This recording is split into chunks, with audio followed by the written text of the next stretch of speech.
여러분, 오늘날 우리가 정말 혼돈의 시대, 불확실성의 시대를 살고 있지 않습니까?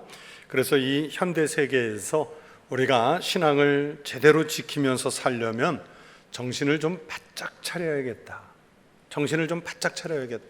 이 생각이 들 때가 많습니다. 세상은 우리 그리스도인들과 교회가 넘어지도록, 쓰러지도록 호시탐탐 노리고 있습니다. 사도 베드로가 베드로전서 5장 8절 9절에서 이미 이렇게 말씀하셨어요. 근신하라, 깨어라, 너희 대적 마귀가 우는 사자같이 두루다니며 삼킬 자를 찾나니 너희는 믿음을 굳건하게 하여 그를 대적하라. 이는 세상에 있는 너희 형제들도 동일한 고난을 당할 줄을 알미라. 여러분, 극도로 배가 고픈 사자가 자기 먹을 거리 구하러 다닐 때 얼마나 포악하겠어요. 물불 안 가리고 달려들 거 아니에요? 그렇게 이 배고픈 사자가 자기 먹을 것 찾으려고 두루 삼킬 것 찾아다니듯이 마귀는 그렇게 거룩한 성도들을 실족시키기 위해서, 교회를 넘어뜨리기 위해서 헤매고 다니는 거예요. 그렇기 때문에 잠시도 긴장의 끈을 놓지 않고 우리의 영혼이 깨어있도록 잘 관리를 해야 됩니다. 여러분, 마귀가 우리 교회와 그리스도인들을 향해서 공격해 온다고 하니까 무슨 무서운 형상을 가진 그런 괴물의 모양으로 공격을 해온다거나 그런 게 아니에요. 어느 때는 아주 가까운 사람을 통해서, 어느 때는 무슨 잘된 제도나 공적인 힘을 통해서, 어느 때는 우리 심령 속에 있는 탐심을 이용해서, 또는 우리가 가지고 있는 약점을 공략해서 마귀 사탄이 교회와 그리스도인들을 향해서 공격해 오는 거예요. 그만큼 세상은 영적 전쟁 상태에 놓여 있습니다. 우리 교단 안에 여러 NGO 단체들이 있는데 그 중에서 가장 자랑스러운 한 기관이 하나봉사회라는 기관입니다. 보통 이 NGO 단체들은 이름 그대로 정부와 관계없이 자발적으로 조직된 비영리 단체를 말하는데, 그러나 열악한 환경이나 열악한 나라에 가서 활동하기 위해서는 정부 부처에서 인가를 받고 보호를 받는 경우들이 있습니다. 이 말씀드린 하나봉사회는 지난 30년 전에 조직이 됐고요. 그리고 외교부에서, 우리나라 외교부에서 인가를 받았습니다. 우리 청북교회가 송준섭 선교사님을 캄보디아에 파송하고 또 우리 하나봉사회 캄보디아 코디네이터로 활동을 하게 하면서 우리 교회가 이 기관에서 매우 중요한 역할을 지난 30년 동안 감당을 해왔습니다. 원로 목사님께서 3대 이사장을 하셨고 지금 제가 제6대 이사장을 맡고 있습니다. 이 하나봉사회는 원래 옛날 공산주의, 그 사회주의 국가인 인도차이나 반도에 있는 네 나라, 캄보디아, 베트남, 미얀마, 라오스, 이 네 개 나라에서 저들의 교육 수준을 향상시키기 위해서 저희가 교육 사업을 하고, 또 현재에 만연한 에이즈를 퇴치하기 위해서 보건 사업도 하고, 또 저들이 주택 문제가 심각하기 때문에 저희들이 사랑의 집 짓기 운동을 하면서 정말 수천 채의 집을 지어주고 있습니다. 여러분, 우리가 NGO 활동을 하면서 이 복지 사업을 왜 할까요? 복지 사업을 하는 이 가장 중요한 이유는 예수 그리스도의 복음을 전하기 위해서 하는 겁니다. 사회주의 나라들에서 직접적으로 기독교 선교사가 들어가서 복음을 전하는 것이 너무 어려운 일이라 NGO 활동을 통해서 우리가 그 국민들에게 접근을 한 거죠. 그러면서 결신자가 생기면 교회를 설립하고, 또 저들에게 성경을 반포하고, 또 현지 정부와 관계를 맺으면서 활동을 잘했기 때문에 이 네 개 나라에서 상당한 인정을 받았습니다. 30년 동안을 한결같이 그렇게 해왔어요. 그런데 지난 6월 중순에 이 네 개 나라에서는 아무 일이 없는데 역설적이게 우리나라 외교부에서 갑자기 제동을 걸어왔어요. 정확히는 외교부 주무 담당관이 NGO라고 하면서 왜 성경을 반포하느냐? 왜 선교사가 하는 교육 사업을 보조하느냐? 그리고 NGO가 모금한 예산은 기부금인데 왜 당신들은 헌금이라는 용어를 쓰느냐? 뭐 별것도 아닌 이런 문제를 가지고 그 시비를 걸어왔어요. 그러면서 당신들 인가를 취소할 수 있기 때문에 공문을 보내서 청문회 날짜를 일방적으로 통보를 해왔습니다. 저희가 아주 열심히 법적인 자료들을 잘 준비해가지고 청문회 전에 먼저 서면 답변서부터 보냈어요. 그런데 제가 이 과정을 지나가면서 느꼈던 생각은 뭐냐면, 사회주의 국가의 정부나 아니면 기관들이 왜 기독교의 복음을 전하느냐 하고 시비를 걸어왔다면 이해가 되고, 또 그거에 맞춰서 우리가 답변할 수 있는 예상을 대처할 수가 있었는데, 전혀 예상하지 못하게 우리나라 정부에서, 그것도 젊은 주무관이 제동을 건 거예요. 제가 깜짝 놀랐어요. 정말 깜짝 놀랐어요. 그래서 새벽기도 나오시는 분들에게 특별히 긴급하게 여러 번 기도 부탁을 했었거든요. 저희가 비밀리에 활동한 것도 아니고 이미 말씀드린 대로 30년 동안 정확하게 알려가면서 이 일을 해왔습니다. 30년 동안 우리의 활동과 우리의 재정 상태 등을 정확히 보고해 왔기 때문에 외교부에서도 잘 알고 있어요. 그런데 시비를 걸어왔어요. 그렇게 초조하게 청문회 결과를 기다렸는데 한 달 반 만에 내려온 답이 뭐냐면, 일단은 유예 기간을 줄 테니까 1년 안에 NGO로서의 목적 이외의 사업, 즉 교육 사업이나 선교 사업은 자제하라는 거예요. 제가 그 답을 받고서 무슨 생각이 들었냐면, 만약에 우리가 이런 선교 사업을 멈춘다면 우리는 존재할 이유가 없어요. 왜 존재합니까? 선교하려고 존재하는 건데. 이 한 달여간 답을 기다리면서 제가 매일 기도하면서 생각한 것은, 그동안 너무 잘 돼서 우리 한국교회와 많은 성도들이 열심히 도와주셔서 잘 되고만 있었기 때문에 너무 안일했다. 사탄은 엉뚱한 곳에서 예상하지 못한 방법으로 하나님의 일을 막기 위해서 우리를 공략해 올 수 있는, 공격해 올 수 있다는 것을 우리 구성원들이 잊었다. 좀 더 깨어 있어야 되겠다. 정신 바짝 차려야겠다. 더 열심히 기도해야 되겠다. 이런 생각이 제 가슴을 채우고 있습니다. 여러분, 이 사례처럼 세상은요, 이제 기독교와 우리 그리스도인들을 두려워하지를 않아요. 교회를 높여서 보지 않습니다. 자기들이 마음만 먹으면 언제든지 끌어내릴 수 있고 중단시킬 수 있고 공략할 수 있는 대상처럼 지금 세상은 교회와 그리스도인들을 그렇게 만만하게 보고 있어요. 우리가 예전에는 아주 쉽게 우리 한국교회 1000만 성도 얘기했는데, 이제는요 700만 명 이하로 봅니다. 2주 전에 나온 우리 총회 교인 수가요, 작년보다 5만 명이 줄었고요, 10년 전보다는 정확하게 50만 명이 줄었습니다. 우리 교단이. 청년 세대 대학생들의 복음화율은 3%, 4% 이하로 봅니다. 중고등학생 청소년들의 복음화율도 약 3% 정도로 봐요. 저희들이 신학교에서 선교학을 공부할 때요, 5% 미만이면은 그걸 미전도 종족이라고 말하는데, 여러분, 미전도 종족이 아프리카 어느 부족에 있는 게 아니라, 동남아시아의 어느 정글에 있는 부족들이 아니라, 이제는 우리가 데리고 있는 우리나라의 청소년들이, 우리나라의 청년들이 이제는 미전도 종족이 됐어요.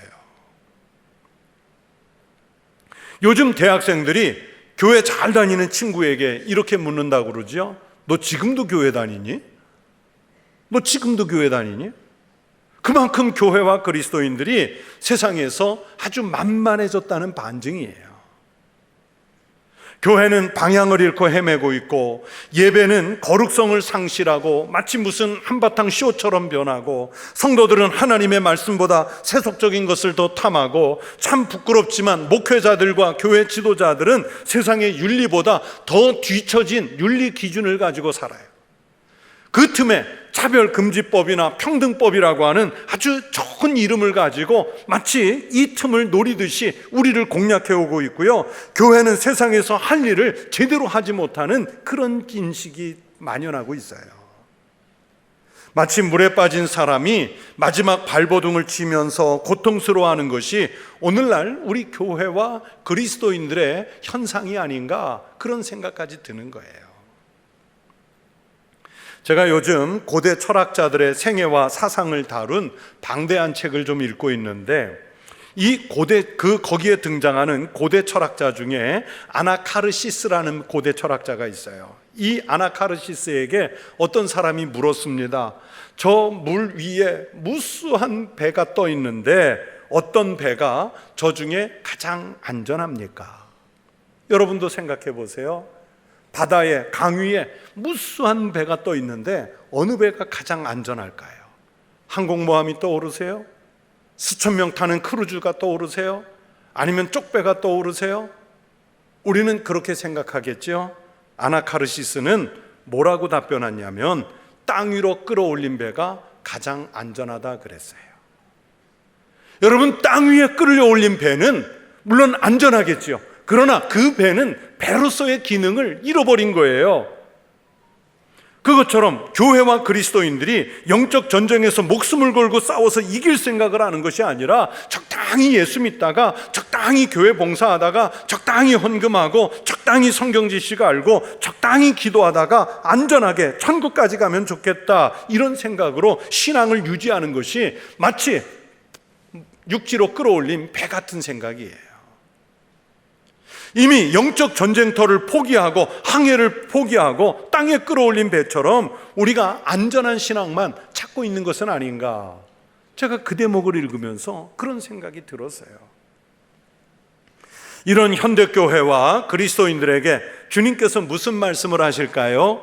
예수님은 겟세마네 동산에서 잠들었던 제자들에게 깨어있으라고 말씀하셨습니다. 종말을 기다리고 있던 성도들에게도 깨어있으라고 말씀하셨습니다. 오늘 본문으로 읽은 말씀은 아주 유명한 열처녀의 비유의 말씀이지요. 신랑을 맞기 위해서 기름을 준비하고 깨어있던 지혜로운 5처녀와 신랑이 올 때 맞을 준비가 제대로 되어 있지 않은, 즉 깨어있지 않았던 어리석은 5처녀의 비유를 통해서 예수님이 궁극적으로 우리들에게 하시고 싶은 말씀이 무엇이었을까요?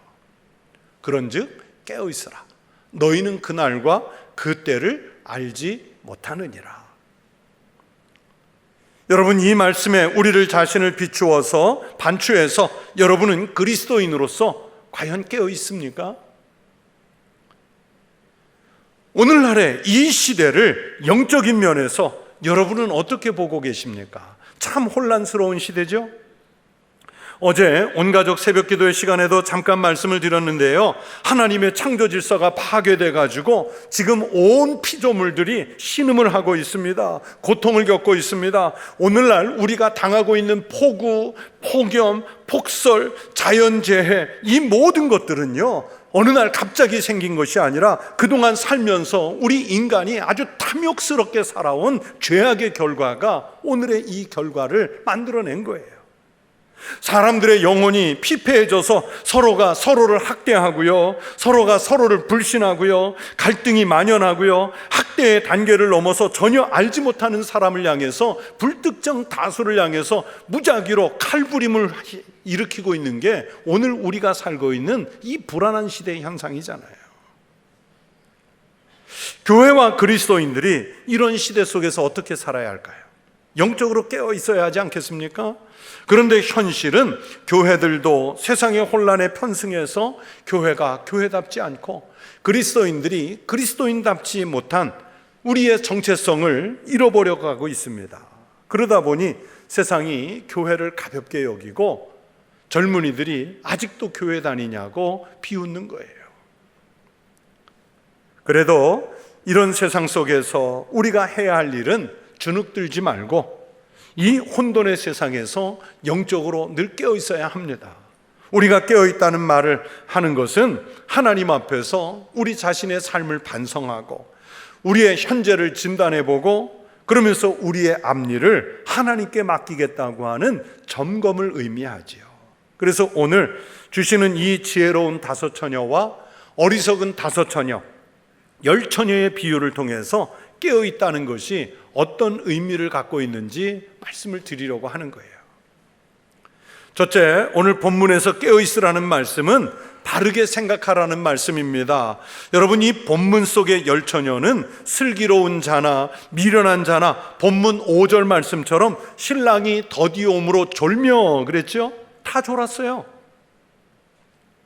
그러나 이 슬기로운 다섯 처녀들은 무작정 잠든 것이 아니라 신랑이 왔다는 소식이 들리면 바로 조치할 수 있도록 준비하고 자는 거예요. 우리도 그렇지 않습니까? 내일 무슨 중요한 스케줄이 있다든지 누구를 만나야 한다든지 멀리 가야 할 일이 있으면 잠들면서도 그 생각이 우리 속에 가득 차 있잖아요. 그 일 하려고, 그 사람 만나려고 준비하고 생각하고 자잖아요. 다시 말하면 우리의 생각이 다 졸면서도 다 자면서도 신랑이 오면 맞이할 일에 생각이 집중되어 있다는 뜻입니다. 여러분, 그래서 깨어있다는 것은 분별력을 의미하지요. 믿음의 일과 불신앙의 일을 분별하라는 뜻입니다. 가치 있는 일과 무가치한 일을 분별하라는 뜻입니다. 중요한 일과 덜 중요한 일을 분별하라는 말씀입니다. 어떤 사람은 하나님이 기뻐하시지 않는 일에, 전혀 유익하지 않은 일에, 가치가 없는 일에 매달려서 살아요. 심지어 교회를 하면서도 하나님의 영광이 우선되는 것이 아니라 다른 목적을 가지고 일을 하는 사람들이 있습니다. 여러분, 그것은 신앙인의 입장에서는 바른 생각이 아니에요. 깨어있으라는 이 말씀은요, 인간적인 생각에 지배당하지 말고 예수님의 말씀에 지배를 받으라는 것 뜻입니다. 내 마음속에서 일어나는 인간적인 욕망, 질투심, 시기심, 이기심 등에 우리가 지배를 받아서는 안 됩니다. 깨어있으라는 이 주님의 말씀은 자기의 존재, 자기의 위치를 바르게 인식하라는 말씀입니다.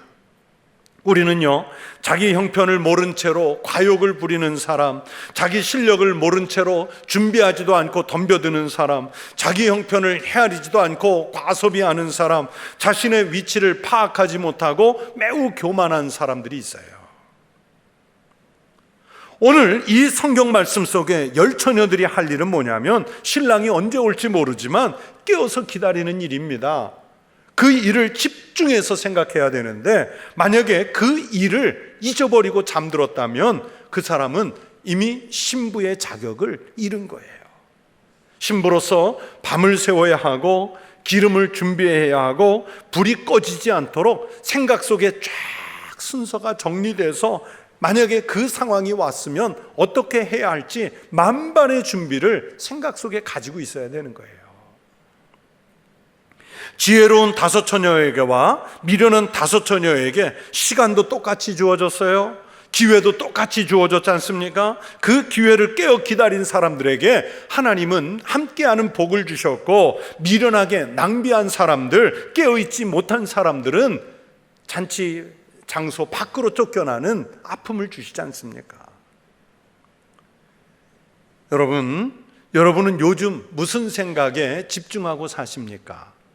지금 말씀을 들을 때는 하나님 말씀에 집중하는 것 같지만, 그러나 여러분의 삶의 현장, 자리에, 직장에, 일터에, 가정에 가서는 내 생활을 무슨 생각이 나를 지배하고 있습니까?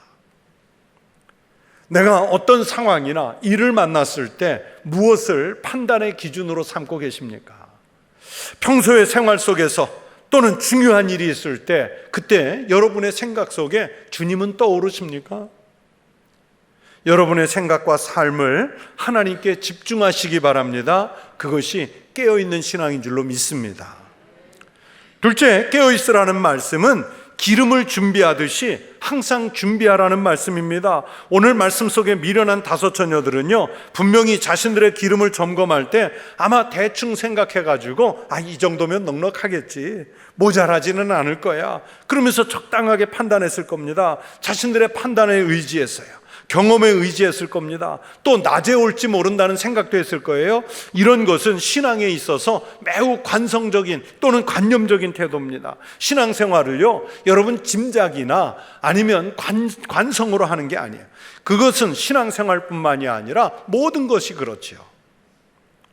여러분, 등불은 밤에 켜져야 그 가치가 빛납니다. 낮에 빛이 밝을 때는 아무리 많은 등불을 켜놓아도 그 빛이 효력이 없어요. 우리의 신앙도, 그리고 우리가 생활하는 태도도 언제 빛을 낼 수 있느냐? 위기 때, 인생의 밤이나 고난이 찾아왔을 때 그 사람이 어떻게 준비했는지를 그때 알아요. 다 같이 평안할 때는 잘 몰라요. 평소에 다른 사람들이 그냥 그렇게 있다고 해서 나도 그냥 그렇게 살면 세상을 이길 수 없습니다. 학생 때 보면요, 공부 잘하는 학생들은요, 학교에서 볼 때는 별로 열심히 공부 안 하는 것 같아요. 그리고 학교에 와서 기껏 한다는 말이, 야, 어젯밤에 손흥민 축구 봤냐? 김하성 야구 중계 봤냐? 야, 요새 그 넷플릭스에서 하는 아주 재밌는 시리즈 있는데 그것 좀 봤냐? 그런 재밌는 얘기들을 해요. 그러면 공부를 안 하는 학생은 뭐라 그러냐면, 쟤도 놀았는, 나만 논 게 아니구나, 그러면서 안심을 해요. 그러나 여러분, 공부 잘하는 학생들은요, 그냥 놀거나 그냥 쉰 게 아니에요. 자기 할 거 다 해놓고, 자기 준비할 거 다 준비해놓고 나머지 시간에 그렇게 놀았다는 얘기예요. 근데 못하는 아이들은 그때도 놀고 준비할 때도 놀아요. 여러분, 준비하지 않은 사람이 준비하는 사람 이겨먹을 수 없습니다. 믿음도 평소에 준비해둬야 합니다. 성도가 위기를 만났을 때 비로소 그 사람의 신앙 수준을 알 수 있습니다.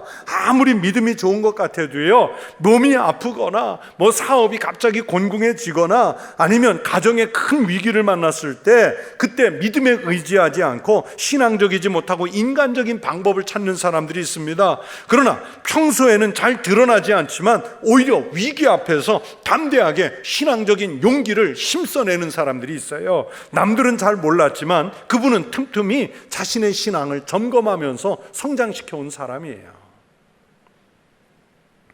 등을 켜기 전에 기름의 양을 봐야죠. 오늘 본문에서 기름을 준비하지 않은 5처녀는 미련한 사람들이 되었습니다. 빌려서 쓸 수 있다는 생각은 준비하지 않아도 해결할 수 있다는 자만심의 발로입니다. 그들은 분명히 사회생활을 할 때 아주 약삭 빠르고 남들에게는 지혜로운 것처럼 보였을 거예요. 대충 살면서도 잘 사는 것처럼 보였을 거예요. 그래서 신랑에게 10명의 후보, 그 신부감으로 선택된 그런 사람들이 되지 않습니까? 그러나 정작 중요할 때 그들은 기름이 있겠거니 하고 안심하다가 실상은 자기네들이 준비한 등을 켜보지도 못한 채 쫓겨나는 신세가 되지 않습니까? 여러분, 여러분의 삶을 점검해 보십시오. 마음을 점검해 보십시오. 신앙을 점검해 보십시오. 내 남은 생을 위해서 내가 기도로 준비하고 있는가? 내가 하나님을 더 잘 믿기 위해서 실력을 준비했는가? 또 연세가 높은 노년이시면 지금, 아니 오늘 밤이라도 주님이 날 부르시면 나는 천국에 들어갈 준비를 제대로 하고 살고 있는가? 이건 점검해 보셔야 돼요. 여호와 이레라는 말이 있습니다. 아브라함이 100세에 얻은 아들 이삭을 모리아 산에서 산 제물로 바치려고 할 때 하나님께서 그 큰 아브라함의 믿음을 보시고 미리 나뭇가지에 걸리게 해서 준비했던 산 양을 말하지요. 그것을 여호와 이레라고 그랬어요. 하나님은요, 늘 우리를 위해서 그렇게 준비하고 계십니다. 그런데 누구를 위해서 준비하느냐? 아브라함처럼 신앙이 제대로 준비되고 그 신앙을 갖춘 사람을 위해서 하나님이 준비하시는 것이지 아무나에게나 그 준비를 해주시는 게 아니에요.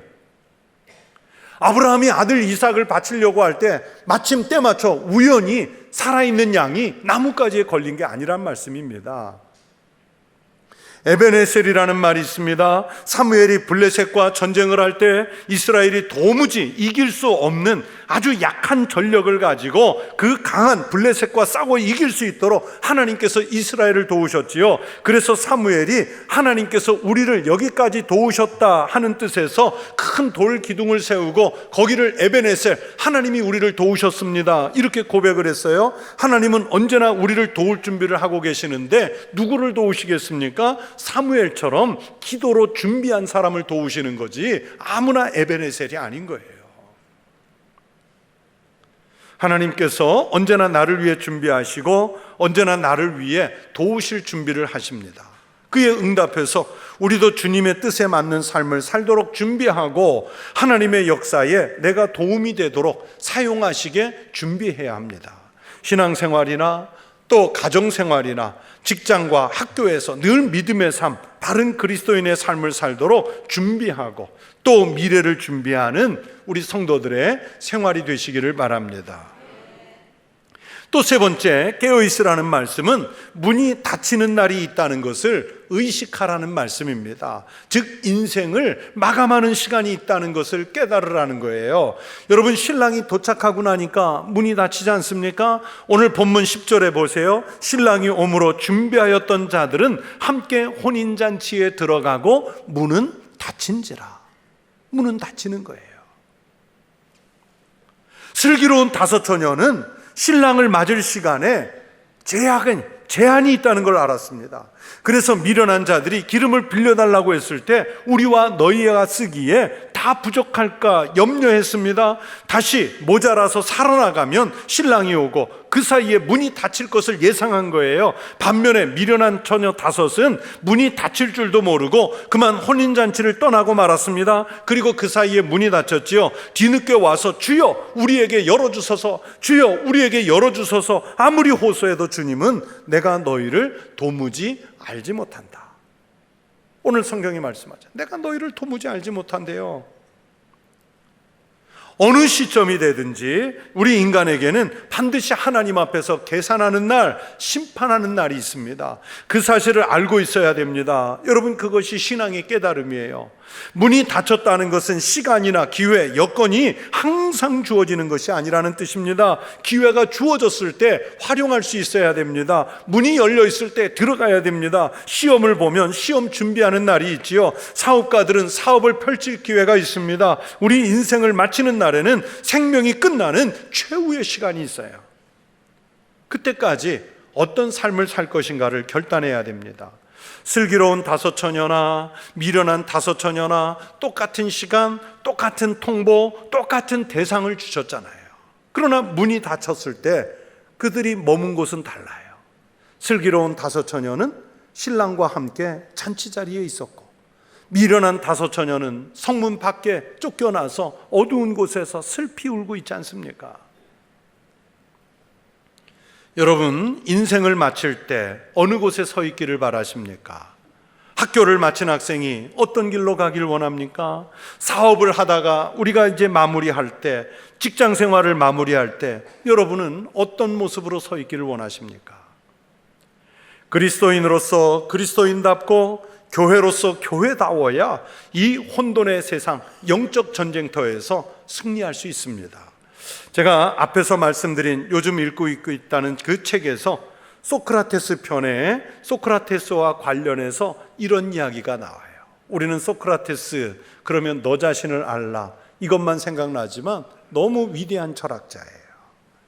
어떤 사람이 소크라테스에게 이런 질문을 했습니다. 어째서 당신은 그렇게 존엄하고 고매한가?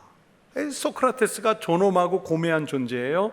여러분, 그랬더니 소크라테스가 뭐라고 대답했을까요? 나 자신을 알기 때문입니다. 그랬을까요? 아닙니다. 내가 그럴 수 있는 것은, 즉 내가 존엄하고 고매한 이유는, 내가 그럴 수 있는 것은 소크라테스이기 때문이요 그랬어요. 아, 얼마나 멋있어요. 자기가 소크라테스이기 때문에 자기는 존엄하고 고매하대요. 그러면서 제가 질문해 봤어요. 요즘 우리 그리스도인들에게 당신은 어째서 그렇게 힘이 있고 요즘같이 이 혼란한 시대 속에 그렇게 당당합니까? 그렇게 여러분에게 묻는다면 우리는 뭐라고 대답하겠습니까? 내가 이 혼돈의 세상에서 흔들리지 않고 여전히 당당할 수 있는 것은 내가 그리스도인이기 때문입니다. 여러분 그렇게 대답하세요? 그렇게 대답하실 수 있는지요? 사랑하는 성도 여러분, 이 험한 세상을 향해서 세상이 그렇게 된 것에 대해서 남탓만 하지 말고요, 저 사람들 왜 그래? 그러지 말고 내가 그리스도인으로서 제대로 깨어있는 삶을 살았나? 영적으로 나는 건강한가? 나는 주님이 오신다면 맞을 준비를 하고 사는가? 점검해서 내 영혼이 잠들지 말고 깨어있는 슬기로운 그리스도인들이 되시기를 축원합니다. 그래서 어느 때 신랑 우리 주님 예수 그리스도가 오시더라도 그분을 영접할 수 있는, 그래서 그분과 함께 할 수 있는 영적으로 잘 준비된 그런 믿음의 성도들이 되시기를 주의 이름으로 축원합니다. 기도하겠습니다. 하나님 아버지 감사합니다. 저희들이 하나님의 백성으로 선택이 될 수 있도록 우리 주님 예수 그리스도의 보혈을 허락해 주셔서 십자가를 내려주셔서 감사합니다. 하지만 오늘 우리가 살고 있는 이 혼탁한 세상, 영혼이 무너지고 붕괴되는 이 세대 속에서 하나님, 우리가 주눅들지 말고 잘 준비된 슬기로운 그리스도인으로서 신랑과 함께하는 승리를 누리게 하여 주시옵소서. 예수님의 이름으로 기도하옵나이다. 아멘.